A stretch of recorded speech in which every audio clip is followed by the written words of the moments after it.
Hey folks, happy Friday. Coming to you from the truck in between two different pet pantry distributions, both in the snow. So I'm just like hat head and like that thing where you're cold, but you're also sweaty and it's kind of gross. But I wanted to jump in to do your Friday video. This is the 30 videos in 30 days series.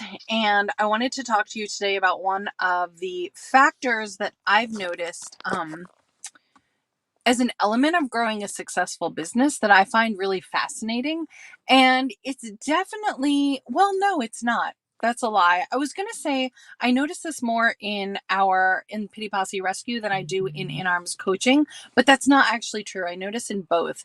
And that is, well, first of all, the ability to look at your own shit, your own emotional baggage, your own stories, beliefs, patterns, cycle of behaviors, that is all really imperative to have a successful business that actually feels really successful and continues to grow.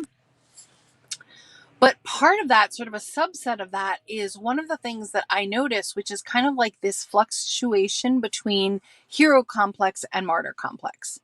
And I find it really fascinating. So I want to share it with you today. So hero complex is something that is pretty common if you're doing any sort of healing work, if you are a coach, if you're a healing practitioner, if you're any kind of service-based providers, if you are any kind of a service-based provider. Hero complex is kind of like that thing where you really get off on feeling needed. It really feeds your ego to feel needed, to feel like you're kind of like saving people, to feel like people depend on you. And I also want to say, as I say this, I'm getting this like, oh, like icky kind of feeling, because for me, when I notice the hero complex coming up for me, it feels a little bit icky. And I'm just going to be honest with you, because that's what's going to serve you best. And that's my commitment. It feels icky when I get stuck in hero complex. It feels very ego driven, and it's generally feeding a fear that, like, if people don't need me, I'm not valuable. If I can't bring worth to people, they won't like me. Like, it's all this really icky, like, kind of like third or fourth grade level shit. And then the fun part of this, ready? So this is the seesaw. Heroes on one side, which is very ego fed, very ego driven. And then on the other side, and this is what happens for me, is that after a whole bunch of feeding my hero ego, my hero-ness, yes, oh my god, hero complex is the silent killer of boundaries. Amazing. Yes.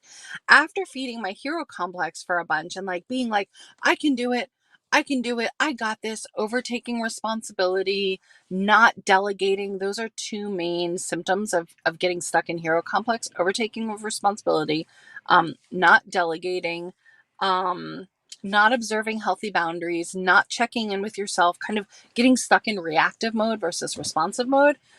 What happens is that I personally then swing into martyr complex, where I'm like, I do everything and no one does anything.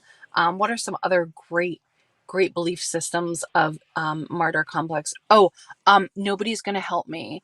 Nobody supports me. I'm not supported. Nobody likes me. I'm all alone. Like, it's this like totally icky seesaw. And it really comes up, I've noticed, at growth points in my businesses, in both in arms coaching and in Pity Posse Rescue. And I really need to check myself when it comes up. I really do, because if I don't, then first of all, I enter this downward spiral of feeling like shit. I take on way too much work. I break down. I get stuck in martyr complex, break down, and it's just icky. So my work for me is sort of noticing when I'm tending to step into hero complex and being like, oh, hang on, I don't need to be the one to do this. Just checking myself, really being like, where is the motivation to say yes, or to say I got it, or to say I'll do that? Where is it coming from? Is it actually genuine, I got this? Or am I stepping into hero complex? And then for in-arms coaching, that's mostly for the pity posse side. For in-arms coaching, what I'll notice is that I'm overtaking responsibility for my clients. It's feeling really, um, triggering if they're not doing well, or if they're hitting a wall, or if they're stuck in hardship. I'm sort of feeling like responsible for it. That's how it kind of comes up in arms coaching. Or I'm bending over backwards and maybe like stepping a little bit on my own boundaries. Sure, you can box me, on Saturday morning. I'll check my phone, or something like that. So I wanted to jump in and offer this to you because, first of all, I'm wondering if this is something that comes up for you guys, and I wanted to share it with you. And it's just a really good check engine light for me, and pulse taking piece for me. And it's something that, if I'm not careful of, it gets really self-destructive. It turns into a lot of self-sabotage. So it's something that I need to be very wary of. So just checking to see if that's up for you too. The light is horrible here. But I will read comments later. Please, if you're watching this or watching the replay, leave a comment. Tell me what you think. If this feels valuable, share it. Tag people in it. My goal for these 30 videos in 30 days is really just to connect with as many women as possible, and kind of get to know you. So I love the back and forth comments if you want to interact at all. And I hope that you're having a great Friday. I'll see you tomorrow.